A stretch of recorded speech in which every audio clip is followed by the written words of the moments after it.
right. Hello, hello, hello, listeners. Um, Follow us at CJ Hoops Pod, wherever you get your podcasts, if that's Spotify. And then, yeah, all other socials. We got a special episode today because we're straight riffing, never spliffing. We're talking about OKC San Antonio first, okay? We're getting towards crunch time. I was hoping Everyone was hoping after game one, when we last talked, that this was going to be one of the greatest basketball series ever. And it's kind of fallen apart a little bit. There's a couple of places I want to go with where I think the discourse around the San Antonio Oklahoma City series is gone. One, I do think that game one gave people an unrealistic expectation that all 7 games were going to have that level of intrigue. I just don't think that's possible. To have a game go to double overtime, you just don't see it all that much in the But playoffs. not even a close game down the stretch, really. Well, and that goes into the next area. I think these teams are just really beat up.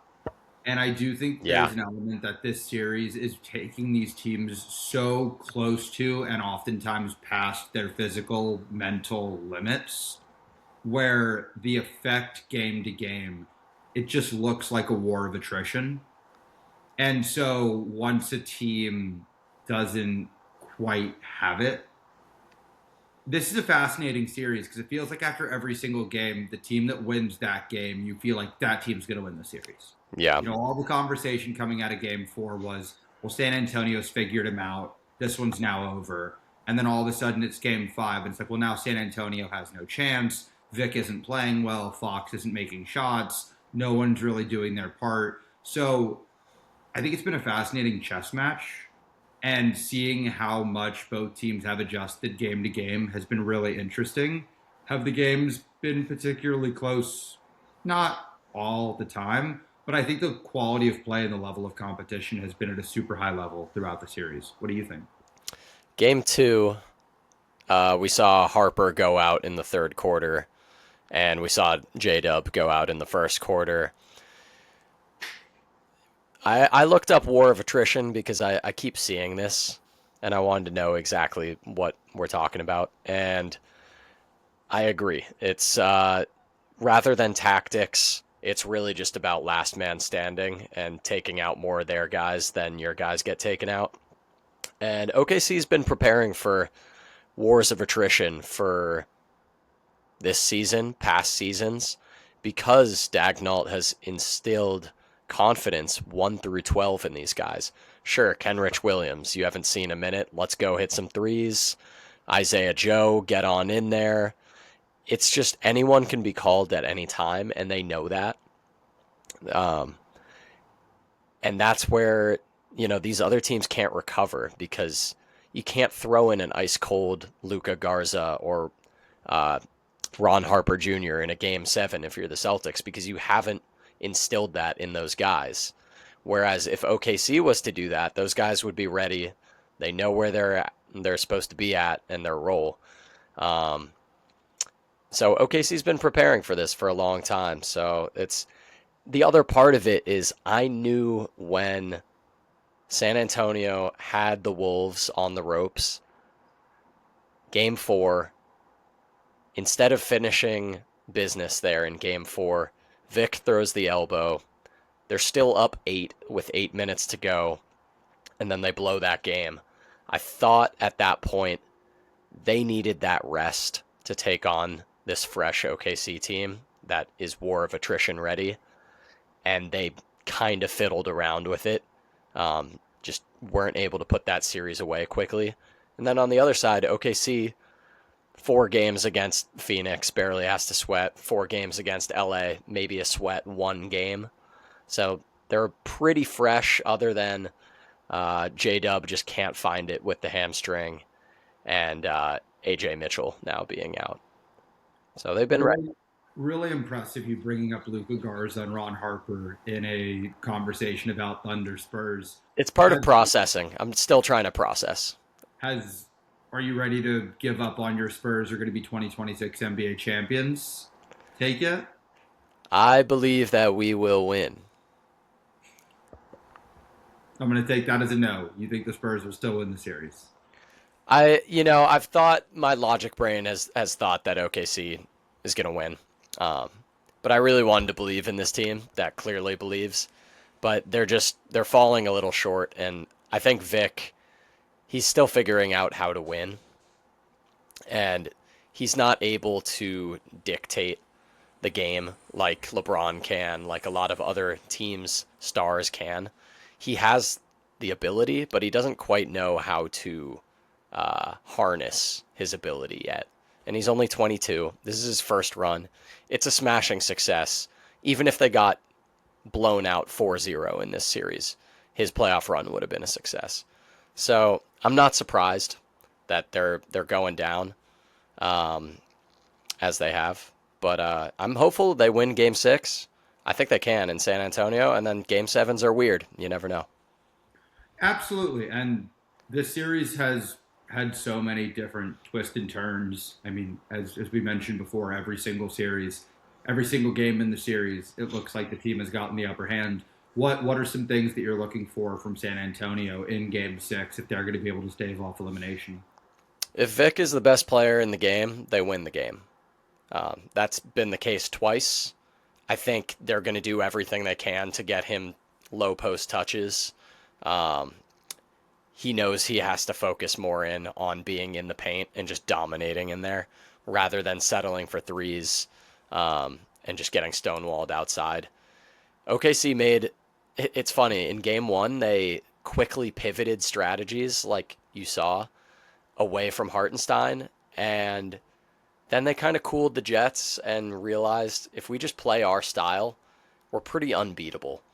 And having Hartenstein to throw at Wemby, like, that's a big body that he's just not getting through. So he's really going to have to work for everything. I would love to see a great De'Aaron Fox game. It hasn't happened this playoffs, I don't think. And they need it more than ever. That would be something that San Antonio needs. Um, do I think it'll happen? No, but they need it.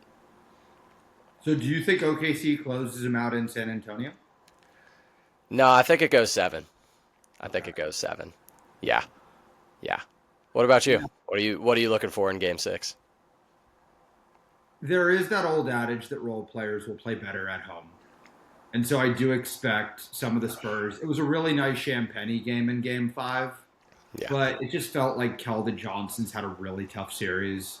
And even in moments where he's been shooting the ball okay, he just always seems to either be in foul trouble or committing silly turnovers. And the other piece that I wanted to bring up in conversation about the Spurs is for all of the plaudits their front office and Mitch Johnson are going to get for all the incredible things that this team has done. I think it's been a wildly successful season, 62 wins, appearance in the conference finals. Whether they win the series or not, I totally am in agreement with you. Is it not crazy looking at the end of their bench and seeing they essentially have 4 players that they roster that have zero interest nor ability in playing with Plumlee, Olynyk, and Biyombo? Like, I know that might just be a random aside that I might be way too much, in anger over, but the Spurs have 3 roster spots that are just being wasted. And it yeah, feels like in a series like this where the Thunder have 13 players and hey, AJ Mitchell and Jalen Williams go out and let's try Aaron Wiggins for a second. Let's try Isaiah Joe for a second. Let's try Kenrich Williams. yeah. Spurs are OKC's the playing, outlier, dude. but the OKC's the Spurs, outlier, not but them. the Spurs are playing 7.5 people. If that, That's because you might say Carter Bryant. So it's like, hey, it's your starters. It's Keldon Johnson. It's Luke Cornett, but then Luke Cornett is Vic's backup. They haven't really played that French vanilla lineup. I don't know. It just feels like the Spurs, for all of their, and again, it's been a wildly successful season. I think this team has, and it's scary if you're the rest of the West, including the Thunder, because if they get their act together and improve roster spots 10, 11, and 12, it could just make them that much more dangerous in a series like this. yeah, yeah. I think OKC is really the way they've done it and instilled trust 1 through 12 and grown those players, no other team has the ability to has Sam Presti organizing that franchise like that and having everyone buy in. It's really rare for people to be totally cool sacrificing and then, 4 games into a series being thrown in. It's incredibly rare ego wise for that to happen, and I think most teams are more where San Antonio is with their roster. You look at OKC, their second best player over this series, it's probably been Caruso. It 100% has. I would Yeah. totally agree. And Is people were Alex, wondering whether he was like cooked during the year and doubting him. So is it can Alex come from everywhere for them. is Alex Caruso a Hall of Famer if they win a championship this year? So it would be 2 titles, right? One with the bubble It'd be, Lakers. it'd be three Oh, and titles. right, and the other OKC one. Yeah, I mean 3 titles and like really contributing. Um, yeah, he's like in that role player echelon. People have been running through top role players of all time. Yeah, he's huge. I'm totally in agreement with you on I think he's been the second best player for them in the series. I think there's a whole chat conversation that if they win this series, we can avoid having. But I'm just not watching these games being overly impressed with Chet, who's an all NBA third team player and He all seems defense. exactly like he was last year, where in the playoffs. I would disagree. I feel like he was more impactful last year than this year. What amazes me and the player we forgot to mention when I was going through the 7.5 obligatory mention on this podcast, we get paid for saying his name is Dylan Harper, Yeah. and all of that is true. I think the Spurs not having a fourth guard, but whether it's Dylan Harper, whether it's Keldon Johnson, whether it's Champagnie, these guys' ability to get into Chet's body.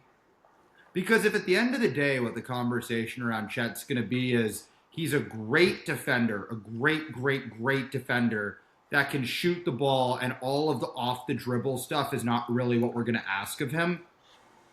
I don't feel like Chet, and maybe I haven't looked up the percentage around the rim, what people are shooting there, but watching the game, it feels like the Spurs guards are not feeling him and are not showing any sort of concern.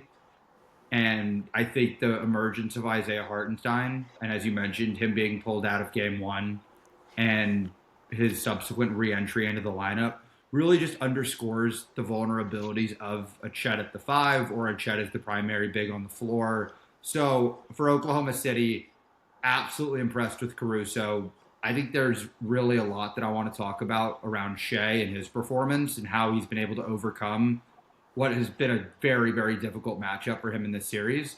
And at the end of the day, for both of these teams, they've both put themselves in a great position. The Thunder, if they win, no one's going to care that Chet is averaging about 13 points a game after an All-NBA and All-Defensive season. But I think, especially without Jalen Williams and AJ Mitchell, the Thunder are going to need more from Chet. And if Caruso keeps scoring 25 points a game, they won't. But I'm going to operate under the assumption he'll come back to the mean, and Chet will have to find ways to step up. But what have you seen about Chet? Let's talk a little bit about Shea. What are some of the Thunder players that have really stood out to you in not only Game 5, but in most of the series? Yeah, they're really thankful to have Hartenstein because Wemby was just on the games where he's on and able to dominate physically inside. It's hard to overcome. And Hartenstein is not going to be pushed around. Whereas Chet, Vic seems to kind of have him mental midgeted and just put in a pretzel sometimes. And Chet looks like he's giving up. They need that big brute to kind of put up to Vic. As for the offense on Chet's side, I think when he's engaged and they give him touches, it always pretty much ends up with some good, confident, either like mid-range shot that he's putting up over anyone calmly, or he's getting inside, and he's a nifty passer. Like I feel like they should be going to him more when the offense is kind of struggling, especially without J Dub as the secondary guy. And I don't know. Would I would assume that they're going to keep playing through him more, and it keeps not happening. Um, I think it's just something that I guess he's young, so it's too early to say he is who he is. But I feel like you're leaving a lot on the table with his offense that he has the ability, and they're just deciding not to play through it. And it's working. I mean, they're about to clinch and go to the finals, so it's not a big deal. But I feel like they could be really harnessing his talents a lot more.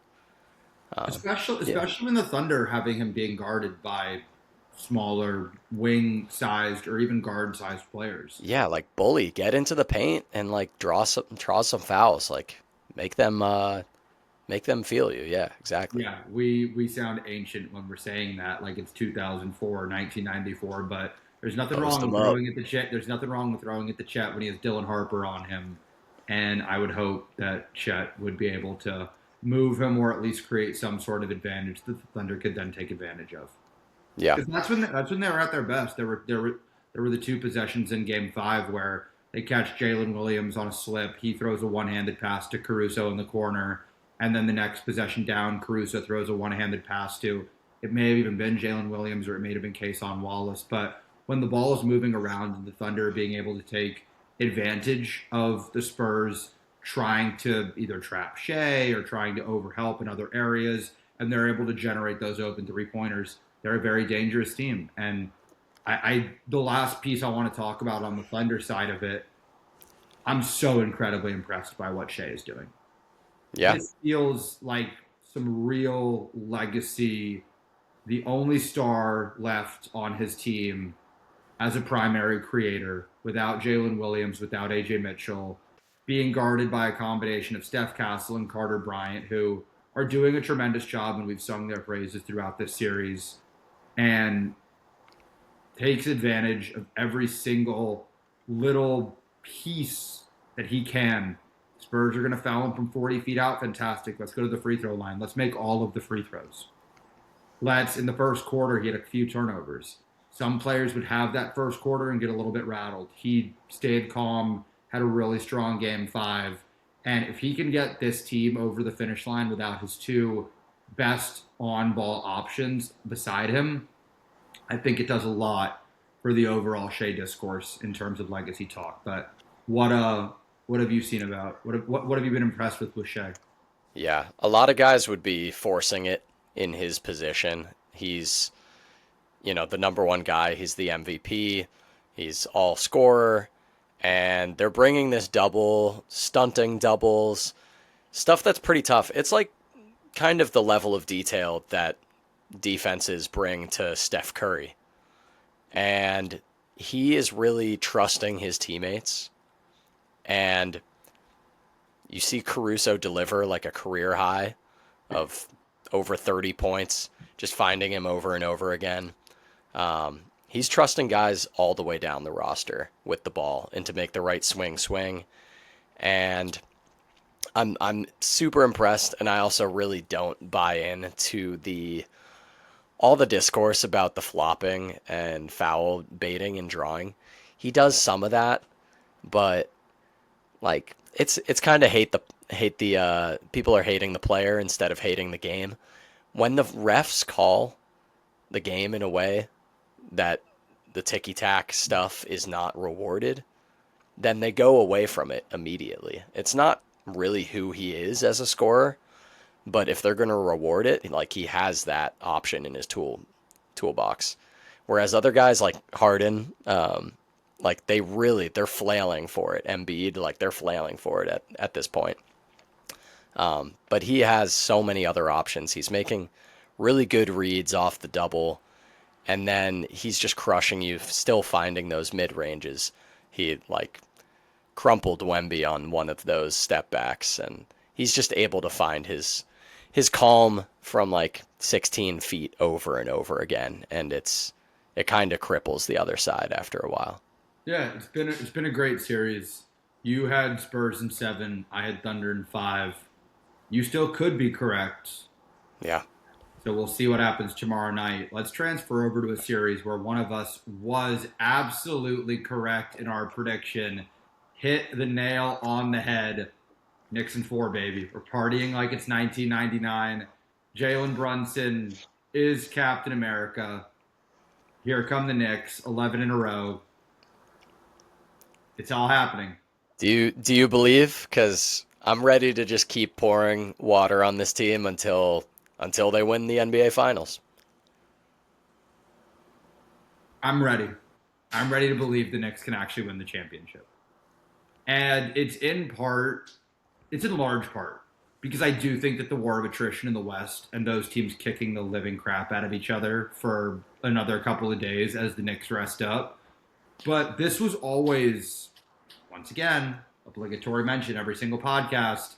I picked the Knicks to come out of the East before the start of the season. The conversation was always around the team has the highest ceiling. It has the most talents in the conference. And where I think they've reached a really special place in the past 11 or so games is I don't think they're actually playing up to their talent level. I think they're playing beyond the collective talent level of the team. And that's something that you very rarely see from such a,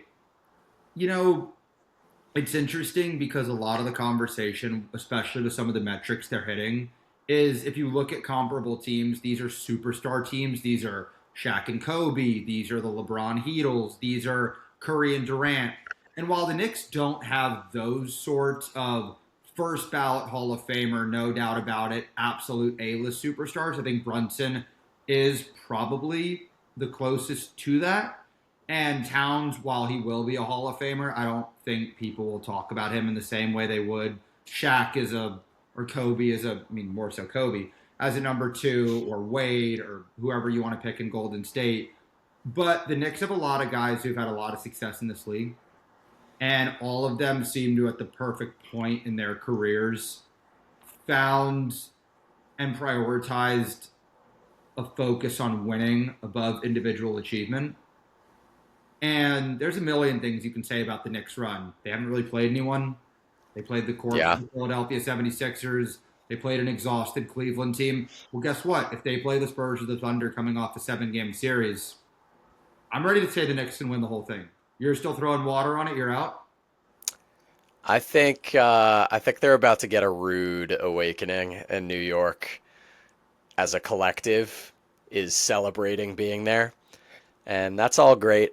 But they even a month ago, people were like tearing their hair out over Karl Anthony Towns. They were saying Bridges was way too many picks.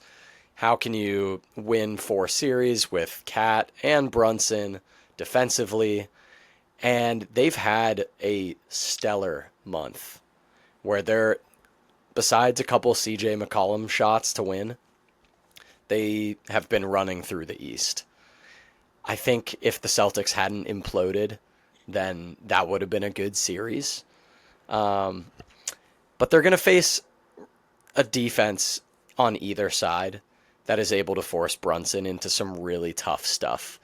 And they've been able to dictate every series with Brunson at the helm, and they're going to have to go to option B, option C, which I don't think they've really been tested. And if the Thunder are going through, he's going to see bodies, multiple even. And is Karl Anthony Towns, after a month, ready to be the hub of a winning title offense? We'll see. This is something that's new to him, and it's one thing against the Embiid-less Sixers. It's another against one of the greatest defenses ever in OKC.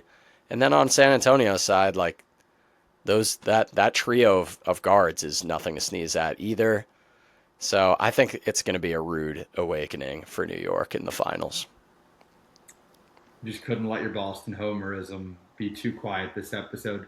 I get that. I do think that Jalen Brunson is such a unique matchup. He's a tough shot maker by design. And of course, you can play really good defense on him and make his life more difficult. Yeah. He's shown an ability in these playoffs to just problem solve in ways that we've seen few guards be able to problem solve.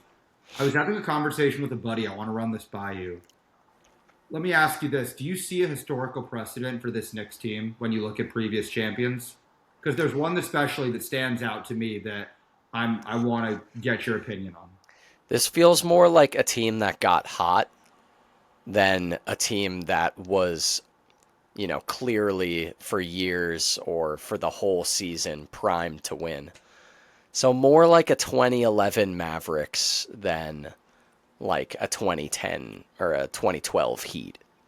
Um, Pacers last year, kind of team of destiny coming together at the right time out of nowhere. I could see that being the comp. Who are you thinking of? Well, there's been all this conversation around Becky Hammon and the Knicks can't win a title because Jalen Brunson is a short guard, which I think she's in a lot of ways correct. And this is a little bit of a shoot the messenger situation because in the entire history of basketball, there's really been about 2.5 instances of You're talking about Sixers AI Sixers. Is that no where you're going? winning. No, actually, if you're looking at small guards that have won the title as the best player on the team, I think there's 2.5. There's Steph, there's Isaiah Thomas, and then there's the 2004 Pistons, which I think is actually a very interesting historical comparison for the Knicks because I keep hearing the conversation of there's not really a comp for the way that Jalen Brunson plays. And while I think that him and Chauncey Billups are different players, I do think there's a similarity in terms of temperament and ways that the rosters were built. And Brunson just strikes me in the roster construction around Brunson strikes me in a way where it really maximizes his strengths while, minimizing his weaknesses. And having Anunoby and Bridges there, I don't know if you saw that ESPN article that came out this week where they asked a bunch of coaches and staffers, who would you want to guard Victor Wembanyama? And he picked, the consensus in the conversation was it'd be really nice to have a 6'9", 6'10", very strong wing that is as quick as a guard and Yeah, as power forward. It feels a lot like OG Anunoby. We've seen indeed. Karl Towns play against Jokic in a way with Rudy Gobert, where if they were playing Vic, that him and Mitchell Robinson could replicate some of that. So I think the Knicks conversation, while I totally agree they're hot right now, the good news is you're only 4 wins away from winning the entire championship. They don't have to play like this for the next 4 months. They have to play like this for the next 2 weeks. Yeah. And it does feel like with Brunson, and that's why I see the comparison to the 2004 Pistons. I don't think they're going to sweep the team in the finals like the Pistons did over that Lakers team. I don't see that happening, certainly. But a situation where you bring 5 players together that have all had success in their individual points in their careers, and they find some sort of collective magic where the lineups can be better than the sum of the individual parts with a lead guard playing the role of maestro. And I do think that Anunoby and Bridges have just found a role in the offense where I'm unbelievably impressed. As much as I wanted and thought the Knicks would win the East, and we have friends that are Knicks fans, and it's great to see them be so happy. I was with you of they're going to be in for, I use the same expression you did, rude awakening, of this is the NBA Finals happening in the West right now. Whatever happens in the East, you'll get a participation trophy. There's nothing wrong with second place. Do you not really even see the argument of, hey, the teams in the West are going to kill each other so much that the Knicks can sneak in the back door and run out with the title? I think at this point, OKC is going to take this series. It But would what be, happens if they don't have Jalen Williams and AJ Mitchell? You're still going to pick the Thunder to beat the Knicks? yeah, yeah. If San Antonio goes through in 7, Harper's still not right off the groin strain. Looks like De'Aaron Fox is injured. I would see that being a coin flip. But if OKC goes through like they should, I think they're just so well run top to bottom. They're just going to be throwing so many guys at Brunson. It's going to make it really hard for the Knicks. And I see them going down 2-0 in that series and then probably losing one in the Garden. So if I OKC will goes say, through, I give it like 75-25 OKC wins I over the will say Knicks, maybe this: even 80. if OKC wins and Williams and Mitchell do not come back, Jared McCain's going to be defending Jalen Brunson a lot. And yeah, they're going to throw a lot of second bodies at Brunson. They're going to probably continue to start Jared McCain. They need his shot creation. He's played well for them at points in the series. I don't see any reason they wouldn't play him in the next round. I'm just telling you, man, like, no Williams, no Mitchell. Let's do this. I was doing this exercise with our producer, Sean, when the Knicks advanced. And we'll end here, and I want to do one quick Cavs conversation, and we'll get out of here. Let's say the finals is the Thunder against the Knicks without Jalen Williams and AJ Mitchell. Who are the 5 best players in that potential Knicks Thunder series? I like this. Okay. SGA is the best player in that series. Yep. Brunson's the second best player in that series. Mm-hmm. Um, maybe OG is third. And after that, yeah, I mean it might be 2 through 5 is the Knicks. It's a good point. I wasn't gonna go there. I was gonna say Chet is somewhere in there. Chet's I somewhere would in there, but I like would say Chet and then Towns, and then if you go to 6, you're probably saying Bridges. kind of after those first two, it's It's a couple of you could Knicks. yeah, it's Knicks, but like yeah, anyone could rise or fall in there. Um, yeah, no, I mean there could be a bit of a talent imbalance, but I don't know, man. It's OKC is a machine, and you they know it they're too. You've seen what they can do, and you've oh, picked them. they're incredible, and I do think that if OKC were to advance, and obviously we'll know more depending on the result tomorrow and potentially after a game 7, I would most likely pick the Thunder to win the finals over the Knicks. But I'm much more open to the conversation than I was at any point during the season, even when I was pushing for a Knicks Thunder finals, because I was of the belief that the West is really all that matters and the East is going to poop all over itself. And look what happened. The East ended Yeah, up with Cleveland being a nightmare and Kenny Atkinson. One of my favorite quotes of all time. If you look at the analytically. analytics, we're actually winning the series. Let's quickly end with an autopsy of Cleveland because that's the only team of the Final Four that have already gone out. Real quick, like what would you do? Where would you even start? Well, you as a Clippers fan should be just doing laps, giving high fives over the Garland Harden trade. Harden is just he's the fact that he's still swindling teams out of as much money as he is incredibly impressive. And he has the quotes to back it up saying, I played great defense. I had a great series. We were the better team. Um, He's gonna get another one this summer because he's probably gonna decline that player option with the understanding that they'll they'll set sign him him up. for a 2-year, 60 to 70 million dollar deal. They'll set him up. They'll pay Donovan Mitchell and Donovan Harden. Mitchell, I don't know if you saw the Bobby Marks article where he listed out all the contracts. Donovan Mitchell's in line for like a 4-year, like $270 million extension. That'll be paying him That's like just how it is $24 these million days. dollars when he's 34. I don't know, Chuck. That's a 6'3" shooting guard that's not a particularly great passer. I'd be a little nervous to give him that contract. Yeah, that's a little tough. I think they gotta split up the bigs. They can't just run it back at this point. Um, Mobley, they're just similar to what I'm seeing on Chet. Like there's more there, and when you see him get a touch and they actually set it up for him, he can like actually move people and make some shots. He has good offense, and they're just not really using it. I think they'd be pretty well served trading him because I think his value would be pretty high. Uh, I've got one for you to finish out the pod. We already did a Celtics mention. Let's end with a Celtics mention. Evan Mobley for Jalen Brown. Who says no? I would hope the Celtics say no. I would hope.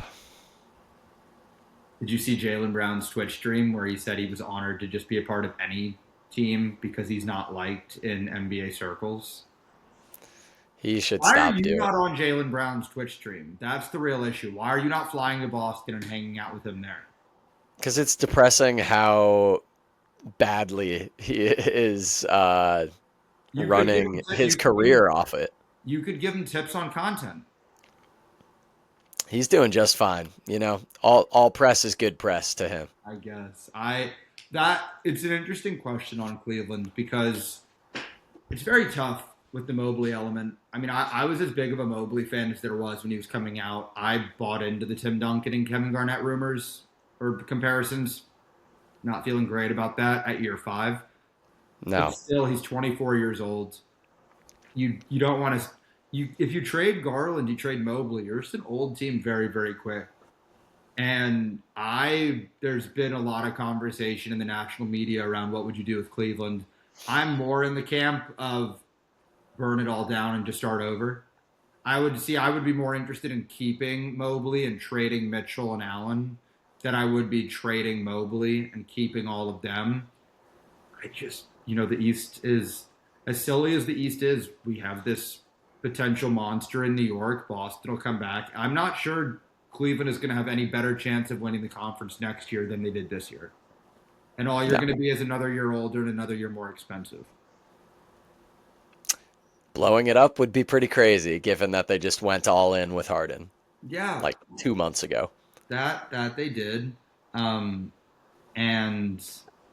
who knows? Maybe they felt it was time to get out of the Darius Garland business. He had not exactly been the pinnacle of good health. Harden, if nothing else, made his way to the finish line, but that's probably the only real compliment you can give him for his performance in this series. And no, they didn't play well, and it's been so well documented. They've just never found a 3 that actually makes sense with those core 4. A 3. They never found the small forward, the wing player. Yeah, they tried Tyson. They tried Strus, they tried Hunter, they tried Tyson, they've tried a million players. They've put Sam Merrill. Starting Dean Wade in a conference finals, and I like Dean Wade, but Yeah. that's again going against New York, where they just have a lot of really good wings, and the Cavs just. I can't believe I was stunned when I saw that Kenny Atkinson quote. And I understand what he's trying to do. Hey, you're trying to give the team a little bit of excitement. Dude, that quote is going to go in the David Fizdale take that for data Hall of Fame. Yeah. Analytically is the new sources say for saying something that is just patently false. Crazy. Okay, final predictions. You got Spurs winning tomorrow, Thunder winning in 7? Yeah, I think that's how it goes. Okay. What about you? I'll pick the Thunder to close it out tomorrow. Yeah. I think the Spurs are really good. And it was part of my pre-series prediction. I think while these games haven't been close, I do think that when we get to the close games, the Spurs have just shown a little bit of youth. And makes total sense given it's a lot of their first times in the playoffs. This is going to be a really big game. We'll see if the Spurs role players show up, but I know what I'm getting out of the Thunder. I'm going to pick them. And we're going to have a really fun finals, whoever it is, because New York is on fire and the team in the West is going to be a monster. And this should be a really fun last couple of weeks of the season. Yep. Big drama coming. So we're here for it. And then we'll keep podding through the summer.